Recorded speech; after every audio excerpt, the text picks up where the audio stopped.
मुहूर्तात् सर्वमादाय। 7 दिन में हमारे पास सब आ जाए। अभी एक कथावाचक के यहाँ मैं गया था, तो उन्होंने एक होर्डिंग लगा रखी थी, उसमें के नीचे दुआ लिख रखा था। अब मैं नाम नहीं लूंगा, उसमें नीचे एक दुआ लिख रखा था। उसका ये आशय था कि आपके पास अरब खरब की कमाई है और उसके लिए कितने आप झूठ बोलते हो, कितने फरेब करते हो, लेकिन जब मरोगे तो जो कफन होगी उसमें जेब नहीं होगी। तो ये सुनने वालों को सुनाते हैं कि उसमें जेब नहीं होगी, इसलिए तुम्हारे पास जो है वो हमको दे। हमारे पास तो है ना जेब।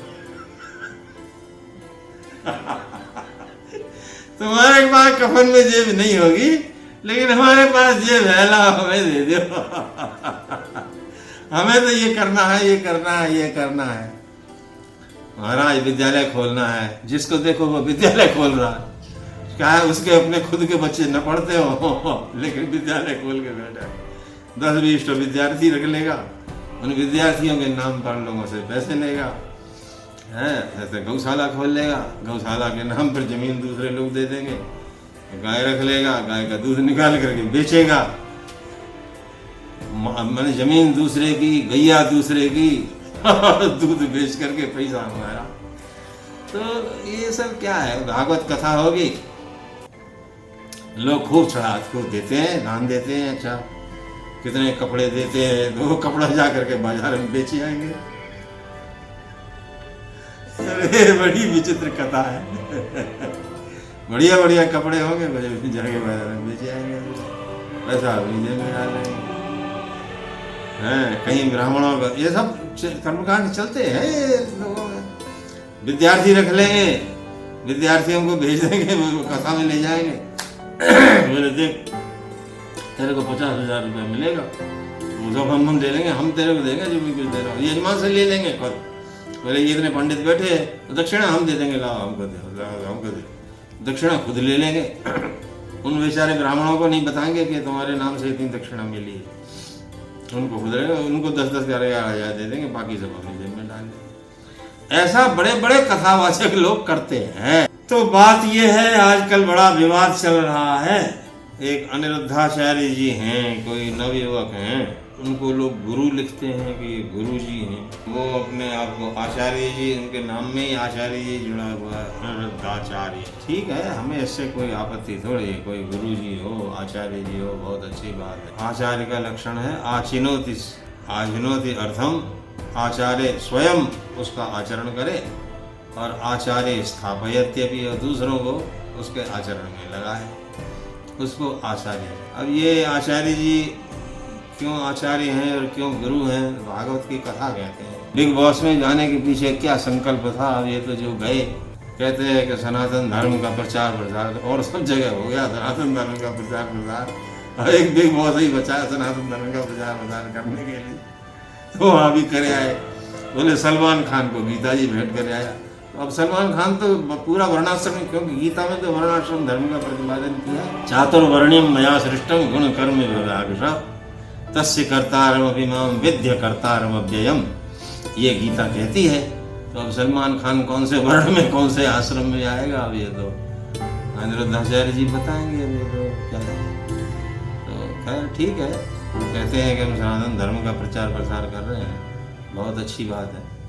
बिग बॉस में करें, कहीं भी जाएं करें, सब लोग सनातन धर्मानुयायी हो, लेकिन दिखता नहीं। ये जो आडंबर है, जैसा आप आडंबर करते हैं ना, उसके अनुसार दिखता नहीं। धर्म एक जो आचरण में आता है वो अलग होता है। धर्म के जो लक्षण मनु जी ने बताया है, धृति, क्षमा, दमोस्तेयम, शौच, इंद्रिय निग्रह, धीर, विद्या, सत्य, मक्रोधा, दशकम धर्म लक्षण। अगर लोग कथा सुनते हैं तो कथा सुन करके सबके जीवन में ये 10 बातें आनी चाहिए।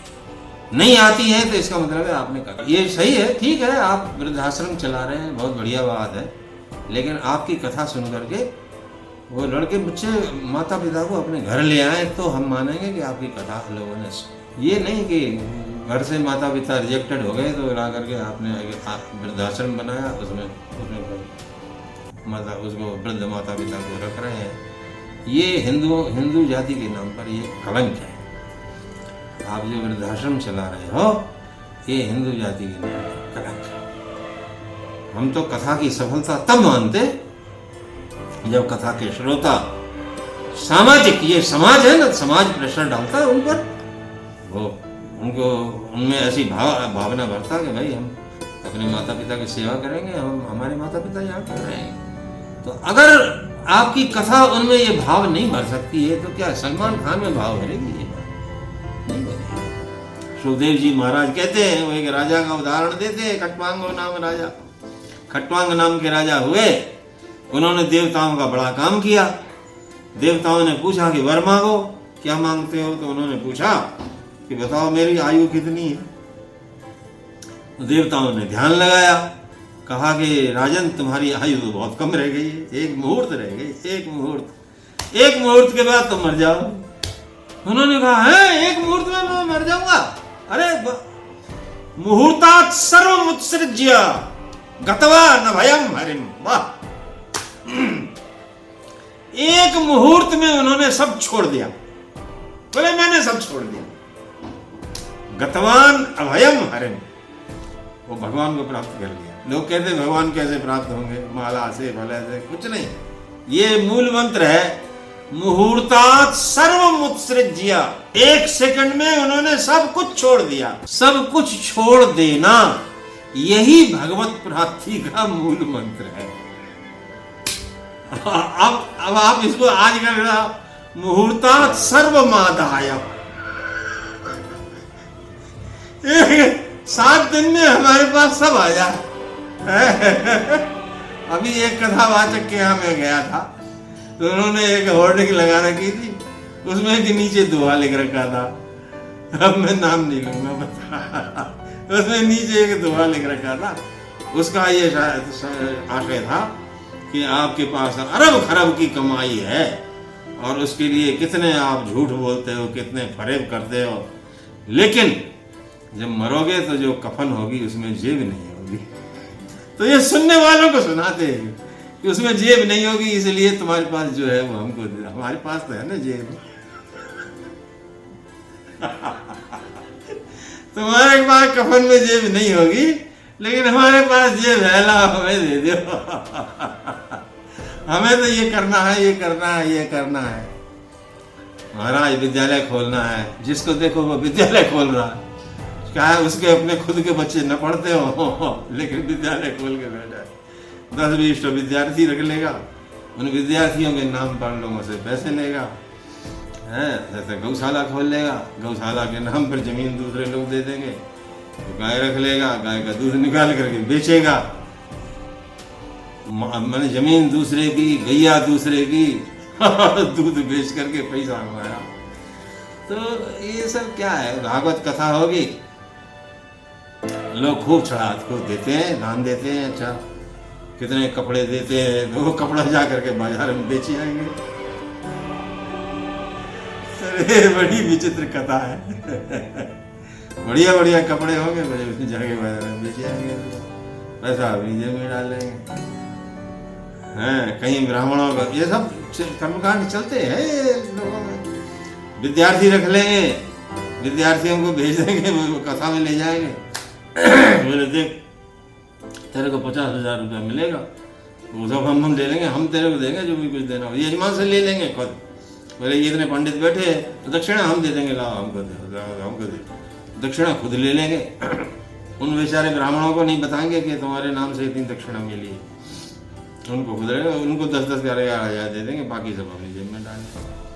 ऐसा बड़े बड़े कथावाचक लोग करते हैं, ये बिल्कुल पक्की बात है। अब आजकल भागवत की कथा जो होती है, इसमें भागवत कितनी होती है, ये तो जो अब लोग भागवत का अध्ययन करते हैं वो अध्ययन करके देख लो।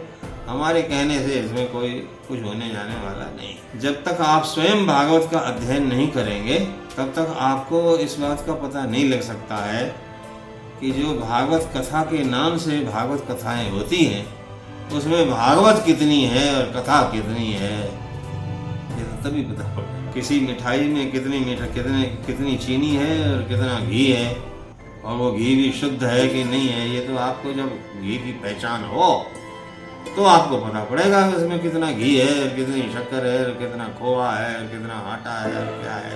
इसी तरह से आपने भागवत का अध्ययन किया हो तो आपको मालूम पड़ेगा कि वो भागवत की कथा जो हो रही है, वो कही जा रही है, उसमें भागवत कितनी है, कथा कितनी है। हम कहते हैं भागवत, हमारे कहने से तो कुछ होने वाला है, ये तो ऐसा एक प्रवाह है, इस प्रवाह में लोग गए जा रहे हैं कि भागवत कथा, भागवत कथा। खैर बहुत अच्छा है, चलो इसी बहाने से भागवत कथा होती है, भगवान का नाम लिया जाता है, लोग आस्तिक बनते हैं। लेकिन कितने लोग बनते हैं, कितने लोग भागवत कथा सुन करके उस पर चिंतन मनन करते हैं, मुझे तो नहीं लगता है करते होंगे। क्या बोलते हैं कि लकीर से लकीर पीटने जैसी बात हो गई, उसने भागवत कथा करवाई तो हम भी भागवत कथा करवाएं। वो भागवत कथा कर रहा है, उसने ऐसे बाल रख रखे हैं, वो ऐसे कपड़े पहनता है, बढ़िया क्लीन शेव है, लोग उसकी कथा में आते हैं, उनको पैसा मिलता है। हम भी भागवत की कथा करें तो हमको भी पैसा। एक विद्वान हमारे मित्र हैं, उन्होंने जीवन भर व्याकरण शास्त्र का अध्यापन कराया, वाराणसी में रहते, तो उनका फोन आया मेरे पास। उन्होंने मुझसे वृंदावन के एक प्रसिद्ध भागवत कथावाचक के बारे में पूछा। मैंने आप उनको जानते हो? मैंने कहा हाँ मैं जानता हूँ, हमारे बगल में रहते। मैंने पूछा क्या काम? तो कहा कि हमारे एक मित्र हैं, वो उनसे भागवत कथा करवाना चाहते हैं। तो मैंने कहा आप कर दो भागवत कथा। तो बोले नहीं मैं नहीं कर सकता। मैंने पूछा क्यों नहीं कर सकते यार?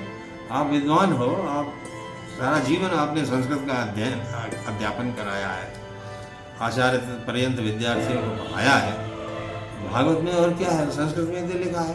अब आजकल तो हिंदी में भी भागवत सब छपी हुई है, पढ़ लो और बोल लो, वही तो बोलना है। बोले नहीं, उसके साथ वो हारमोनियम और तबला और वो गाना बजाना वो सब तो हम नहीं कर सकते। मैंने कहा वो हारमोनियम, वो तबला, वो गाना बजाना ये सब तो भागवत में है। भागवत में जो है आपको वही सुनाना है तो वो आप सुना सकते हैं। बोले वो कोई सुनना नहीं चाहता। लोग जो सुनना चाहते हैं वो भागवत नहीं है, जो भागवत में है वो कोई सुनना नहीं चाहते, दोनों ही बात है। तो इसलिए लोग जो सुनना चाहते हैं उस पर भागवत के नाम का ठप्पा लगा दिया कि ये भागवत कथा हो। असल में भागवत कथा हो तो मैं सही कहता हूँ, वास्तविक भागवत कथा यदि हो और लोग उसके सुनने वाले हो। जो इस देश का विभाजन हुआ 1947 में, पाकिस्तान बन गया, और आज जो इस देश के सामने ये समस्या खड़ी है कि ये देश पूरा का पूरा मुस्लिम हो जाएगा, ये जो समस्या है, ये इस समस्या का समाधान श्रीमद् भागवत कथा में है। इस संकल्प से कोई भागवत कथा नहीं कहता है ना संकल्प में ये नहीं होता। तो मैं ये बात बार बार कहता हूँ, जैसा संकल्प वैसी सिद्धि। आप जैसा संकल्प लेंगे कि हम इस काम, इसलिए इस उद्देश्य से हम ये काम कर, वही आपका संकल्प सिद्ध होगा ना। जो आपके संकल्प में है ही नहीं वो आपको सिद्ध होने वाला है नहीं। इस देश के नाम और रूप की रक्षा हो, इस देश की एकता और अखंडता की रक्षा हो, ये आपकी कथा का संकल्प होता ही नहीं है। आपकी कथा का संकल्प तो ये होता है, वो जो लोग बैठते हैं पोथी यजमान बन जाओ, 11,000 दो, 21,000 दो, 51,000 दो, पोथी यजमान बन जाओ, उनका ये संकल्प होता है कि हमारे फलाने ठिकाने मर गए वो मुक्त हो जाए। और आपके मन में संकल्प होता है इतना रुपया इकट्ठा हो जाए तो हमारा आश्रम बन जाए, हमारा मठ बन जाए, हमारे पास फॉर्च्यूनर गाड़ी आ जाए, इनोवा 25 लाख की, 50 लाख की, 1 करोड़ की बढ़िया गाड़ी आ जाए। हमने देखा है भागवत कथावाचक लोग सब करोड़ की गाड़ियों में घूमते हैं अपने अच्छे ढंग में। तो आपका संकल्प ही होता है, वो संकल्प सिद्ध हो जाता है, ठीक है आपका। रहिए धर्म की आवाज चैनल को सब्सक्राइब अवश्य